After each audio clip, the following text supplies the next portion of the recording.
Apakah arti persahabatan yang sudah lama bisa rusak, cuman karena cinta?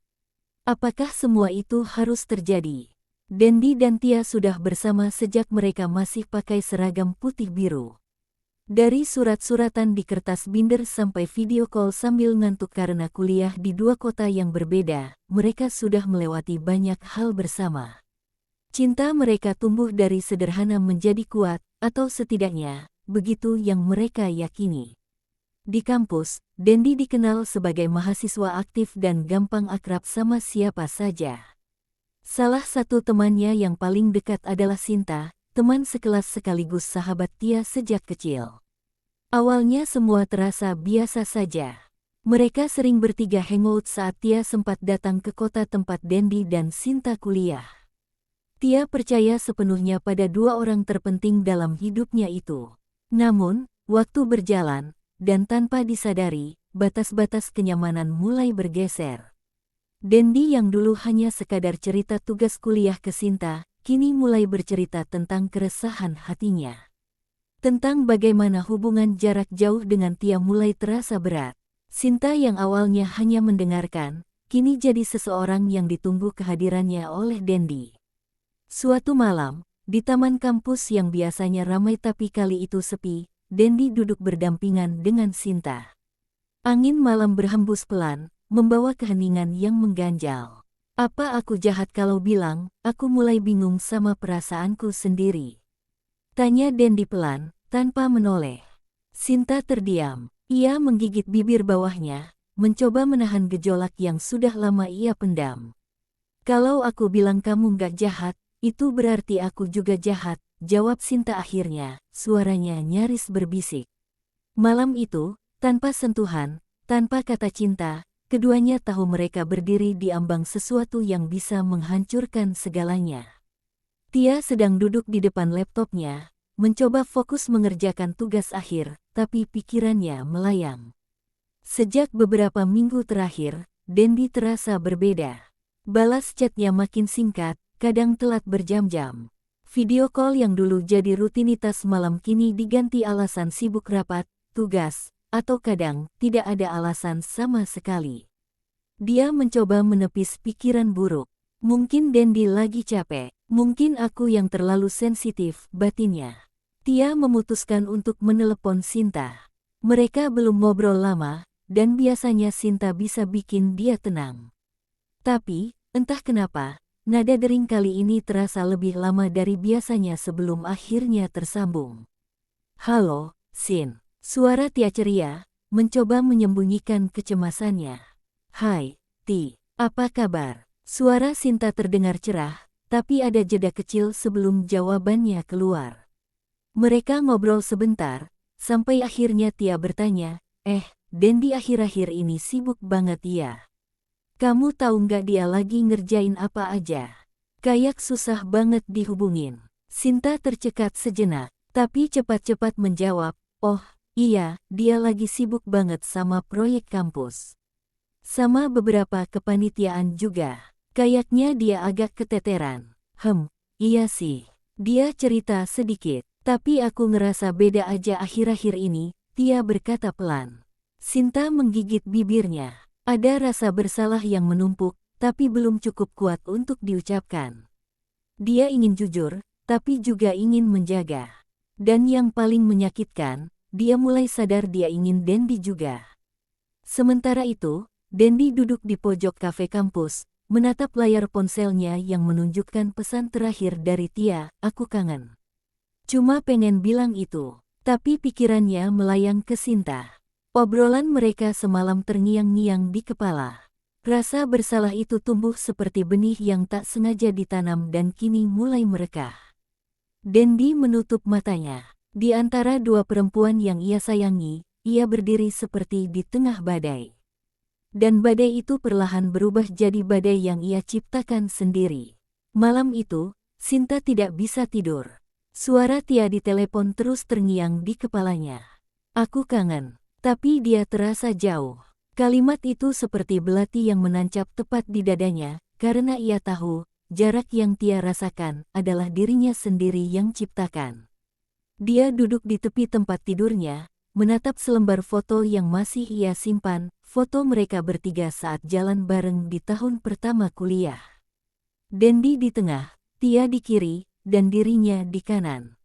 Semua tersenyum lebar, belum ada retakan, belum ada rasa yang salah tempat. Kenapa harus Dendi? Batinnya. Dari semua orang yang ia kenal, kenapa perasaan justru tumbuh ke seseorang yang paling tidak boleh? Keesokan harinya, Sinta memutuskan untuk bicara dengan Dendi. Mereka bertemu di taman kampus, tempat yang sama di mana percakapan mereka pertama kali menyentuh batas. Aku nggak bisa kayak gini terus, Den, kata Sinta, menatap lurus ke arah Dendi. Dendi menghela napas panjang. Ia tahu ini akan datang. Aku juga bingung, Sin. Aku sayang sama Tia, tapi akhir-akhir ini aku juga nyaman sama kamu. Terlalu nyaman. Dan itu salah, jawabnya lirih. Kita udah kelewatan garis, Den.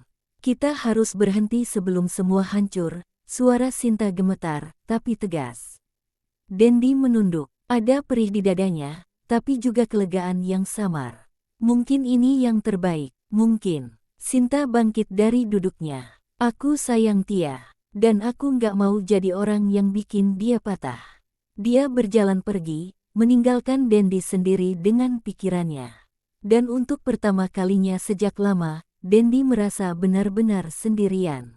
Sementara itu, Tia sedang menyiapkan kejutan kecil. Dia berencana datang ke kampus Dendi minggu depan. Ia ingin memberi kejutan manis, membawa makanan kesukaan Dendi, dan mungkin mengembalikan sedikit rasa hangat yang mulai hilang. Ia tak tahu bahwa di kota tempat Dendi berada, ada badai yang baru saja diredam tapi bekasnya belum hilang. Oke, yuk kita masuk ke bab 4, jejak yang tertinggal. Akhir pekan itu, hujan turun deras membasahi kota tempat Dendi dan Sinta kuliah. Di terminal kecil yang ramai, Tia turun dari bus sambil menenteng kantong kertas berisi makanan kesukaan Dendi, nasi padang dan brownies coklat lembut yang selalu bikin Dendi senyum lebar. Ia mengenakan jaket jeans yang Dendi belikan 2 tahun lalu, dan senyum hangat tergambar jelas di wajahnya. Ia belum memberitahu siapapun bahwa ia datang, semua ini kejutan. Di sisi lain kota, Dendi duduk termenung di kamar kosnya. Beberapa hari terakhir ia mencoba menjaga jarak dari Sinta. Tak ada chat, tak ada pertemuan. Ia merasa hampa, tapi juga sadar, ini jalan satu-satunya untuk menyelamatkan semuanya. Ponselnya berdering. Nama yang muncul membuat dadanya langsung berdegup cepat. Hei, kamu lagi di mana? Suara Tia di ujung telepon terdengar ceria. Di kos, kenapa? Dendi mencoba terdengar tenang, walau hatinya mendadak tak karuan. Bisa keluar bentar enggak? Aku di depan kos kamu. Dendi sontak berdiri, setengah tak percaya. Ia berlari ke jendela dan melihat sosok Tia berdiri di bawah payung, memeluk kantong kertas, senyum cerah menghiasi wajahnya meski hujan turun tak henti. Dalam sekejap, semua rasa bersalah kembali menyeruak. Dendi turun dan menghampiri Tia. Mereka saling menatap, dan Dendi menarik Tia ke pelukannya. Hangat, nyaman, tapi juga penuh rasa takut Tia tahu semuanya. Aku kangen banget, kata Tia sambil menahan tangis. Aku ngerasa ada yang berubah, tapi aku nggak mau nyerah. Dendi terdiam. Dalam pelukan itu, ia sadar ia sudah melukai seseorang yang tulus mencintainya. Tapi ia juga tahu, jejak yang sudah tertinggal tidak bisa sepenuhnya dihapus. Sementara itu, Sinta duduk di kamar, menatap chat kosong yang tak ia kirim. Maaf, aku nyaris menghancurkan semuanya. Tapi ia hanya menatap layar, jari-jari menggantung di atas keyboard.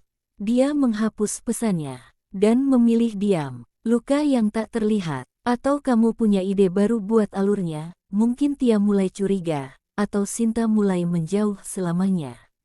Pagi itu, matahari akhirnya menembus awan setelah 2 hari hujan. Tapi di dalam hati Tia, awan kelabu justru mulai berkumpul. Meskipun Dendi menyambutnya hangat semalam, ada sesuatu yang terasa tidak utuh. Tia bukan orang yang mudah curiga. Tapi ia juga bukan gadis yang buta. Ia melihat sorot mata Dendi yang seperti menyimpan cerita. Pelukan yang sedikit terlalu lama, seolah menyampaikan permintaan maaf yang tak pernah diucap. Di siang hari, saat Dendi pergi sebentar untuk rapat kampus, Tia iseng membuka laptop Dendi yang diletakkan di meja. Niat awalnya cuma ingin streaming film bareng, tapi notifikasi email dan chat terbuka begitu saja. Dan di sanalah ia melihatnya. Sebuah chat lama dengan nama yang sangat ia kenal, Sinta. Tia menatap layar dengan mata membulat, napasnya tercekat membaca potongan percakapan. Dendi, aku takut kehilangan Tia, tapi kenapa aku ngerasa nyaman banget sama kamu? Sinta, kita harus berhenti, dan aku nggak mau jadi alasan dia patah. Seketika dunia Tia terasa runtuh. Bukan hanya karena ada perasaan yang pernah tumbuh antara pacarnya dan sahabatnya, tapi karena mereka memilih untuk tidak jujur. Saat Dendi kembali ke kamar, ia menemukan Tia duduk di lantai dengan mata sembab dan laptop terbuka. Kita bisa bicara. Suara Tia pelan, nyaris pecah. Dendi membeku. Ia tahu, ini saatnya semua terbongkar. Aku nggak selingkuh, Ti. Tapi, aku salah. Aku biarin perasaan itu tumbuh, dan aku nggak pernah cerita, ucap Dendi, suara gemetar. Tia hanya menatapnya, lama. Bukan cuma kamu yang salah, Den. Sinta juga, tapi yang paling nyakitin, kalian berdua milih diam. Kalian jaga satu sama lain, tapi ninggalin aku dalam gelap. Tangis akhirnya pecah. Bukan hanya dari Tia, tapi juga dari Dendi karena mereka sama-sama tahu, hubungan panjang bukan jaminan. Kadang, luka paling dalam justru datang dari orang yang paling dekat. Malam itu, untuk pertama kalinya sejak SMP, Tia tidur tanpa mengirim pesan selamat malam pada Dendi. Dan Dendi duduk sendiri menatap langit-langit kamar, menyadari bahwa keheningan adalah harga dari rasa yang tak seharusnya ada.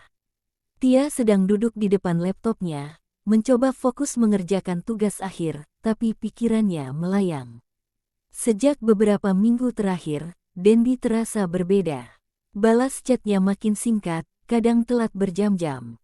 Video call yang dulu jadi rutinitas malam kini diganti alasan sibuk rapat, tugas, atau kadang tidak ada alasan sama sekali. Dia mencoba menepis pikiran buruk.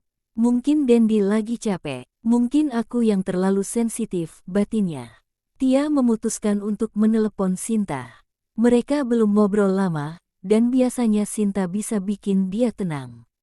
Tapi, entah kenapa, nada dering kali ini terasa lebih lama dari biasanya sebelum akhirnya tersambung. Halo, Sin. Suara Tia ceria, mencoba menyembunyikan kecemasannya. Hai, Ti. Apa kabar? Suara Sinta terdengar cerah, tapi ada jeda kecil sebelum jawabannya keluar. Mereka ngobrol sebentar, sampai akhirnya Tia bertanya, Dendi akhir-akhir ini sibuk banget ya?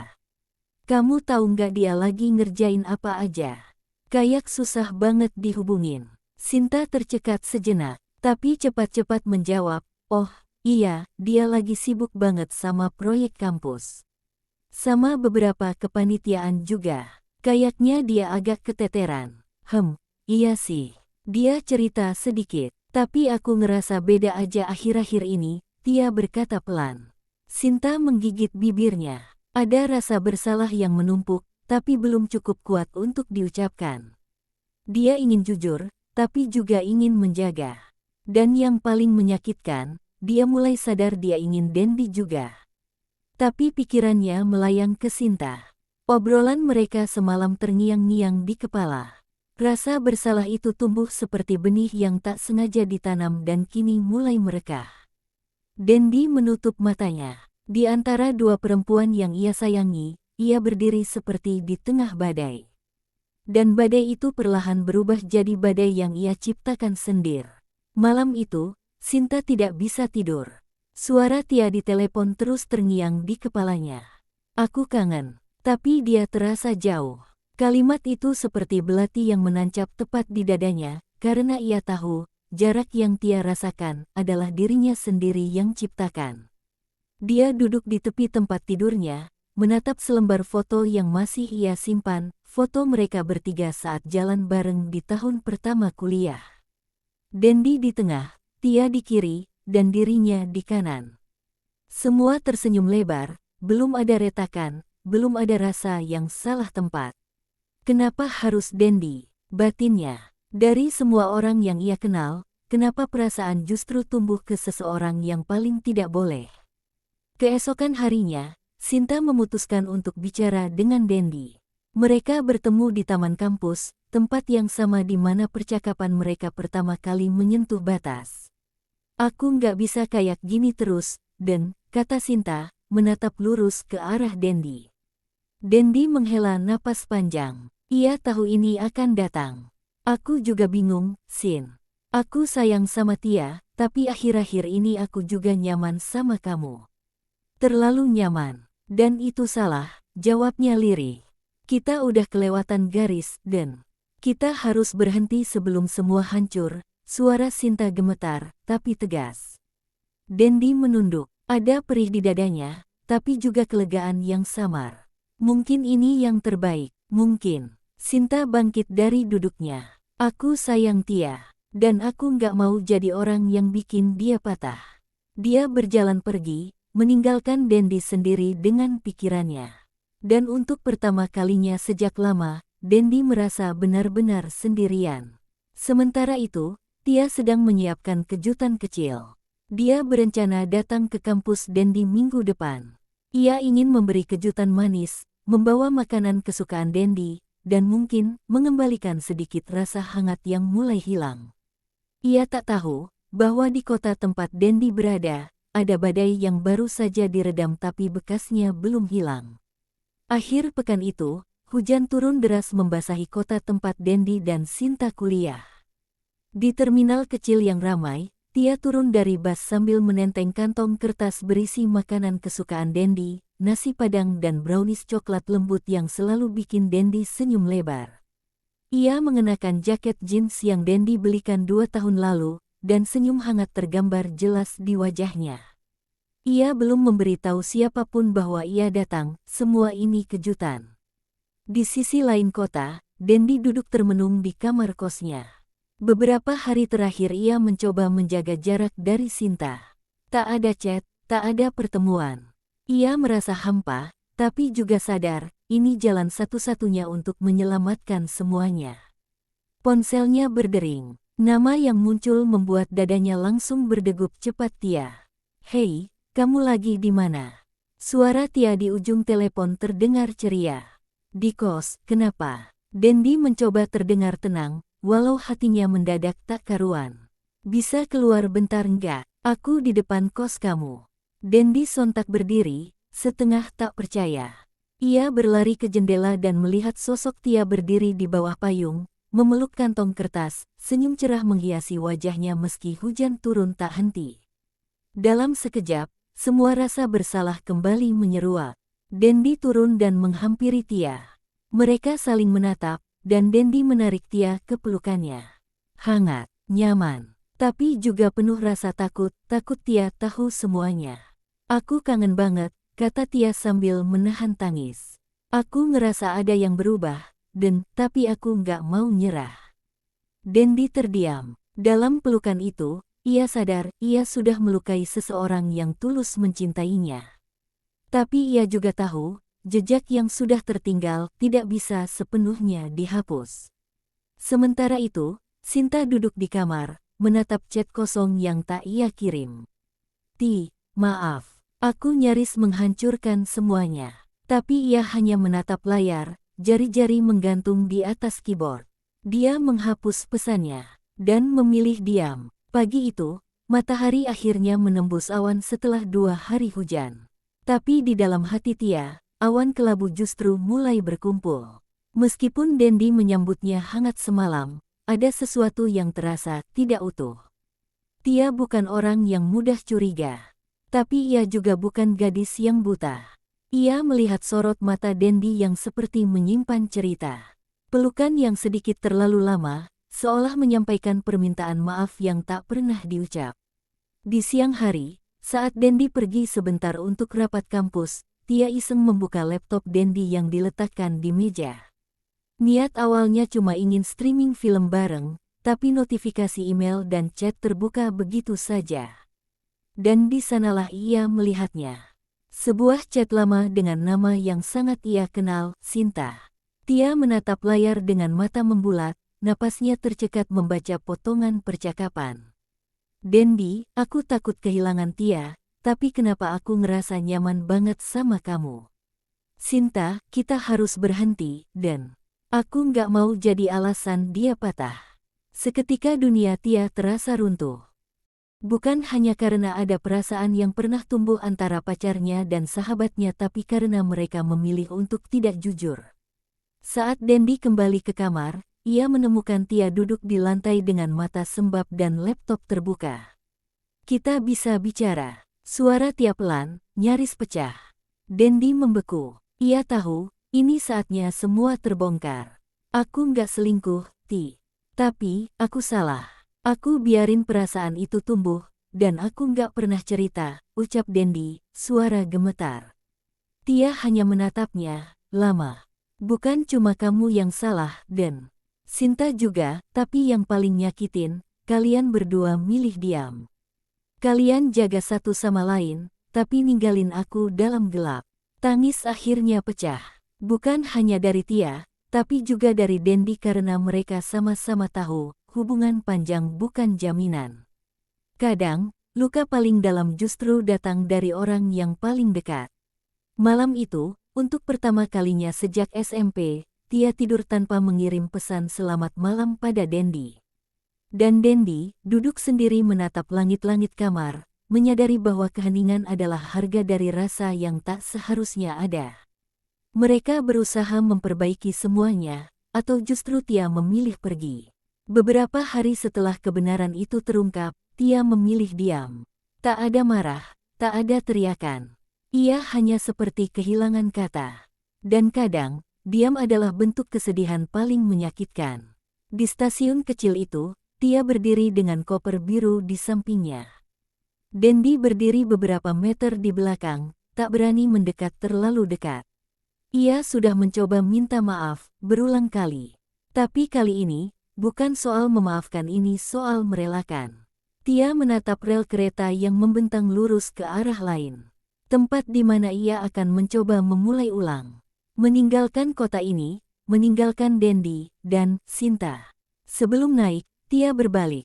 Tatapannya tenang, tapi matanya masih menyimpan luka. Aku nggak benci kamu, Den. Aku juga nggak benci Sinta. Tapi aku butuh sembuh. Dan aku nggak bisa sembuh kalau aku terus ada di tengah-tengah kalian. Dendi menunduk, air mata jatuh tanpa suara. Ia ingin berkata sesuatu, tapi tak satu pun kata terasa cukup. Terima kasih buat semua kenangannya, Tia tersenyum kecil. Tapi sekarang, aku butuh kenangan baru yang nggak menyakitkan. Kereta datang. Tia naik tanpa menoleh lagi. Dan Dendi, untuk pertama kalinya dalam hidupnya, benar-benar merasa kehilangan. Bukan hanya pacar, tapi juga masa lalu yang sudah tak bisa diperbaiki. Beberapa bulan kemudian, Tia kini tinggal di kota baru. Ia kuliah sambil magang di sebuah kantor kecil, belajar menghadapi hari-hari tanpa Dendi dan Sinta. Setiap malam, masih ada sesak yang datang tiba-tiba. Tapi ia sudah belajar bahwa menyembuhkan hati bukan tentang melupakan, tapi menerima. Di kafe tempat ia biasa duduk sendiri, ia menulis catatan harian. Hal yang dulu jarang ia lakukan. Ia tulis semuanya tentang cinta yang gagal, tentang persahabatan yang retak, tentang dirinya yang pernah rapuh dan kini mulai berdiri kembali. Di akhir salah satu tulisannya, ia menulis, "Aku pernah jatuh terlalu dalam pada seseorang yang kupercaya. Tapi dari situ, aku belajar berdiri. Dan kini, aku jatuh cinta lagi bukan pada siapa-siapa, tapi pada diriku sendiri." 2 tahun sudah berlalu sejak Tia meninggalkan kota yang menyimpan kenangan pahitnya. Ia sudah lebih kuat sekarang. Luka lama memang belum benar-benar hilang, tapi setidaknya, ia sudah berdamai. Di kota baru ini, hidupnya jauh lebih sederhana. Bangun pagi, kerja di kantor desain, lalu pulang dan menikmati waktu sendirian dengan buku atau menulis catatan kecil yang ia simpan dalam file digital. Hingga suatu hari, saat menghadiri seminar desain di kampus, ia bertemu Barry, seorang pembicara muda yang jujur, ramah, dan tidak mencoba membuatnya tertarik. Tapi justru itu yang membuat Tia nyaman. Tak ada gombalan, tak ada rayuan murahan. Barry datang dengan ketulusan yang hening tapi terasa. Pertemuan mereka tak langsung berlanjut jadi hubungan. Mereka berteman, saling mengenal perlahan. Dan bagi Tia, itu hal paling melegakan, tidak terburu-buru, tidak terbakar api asmara sesaat.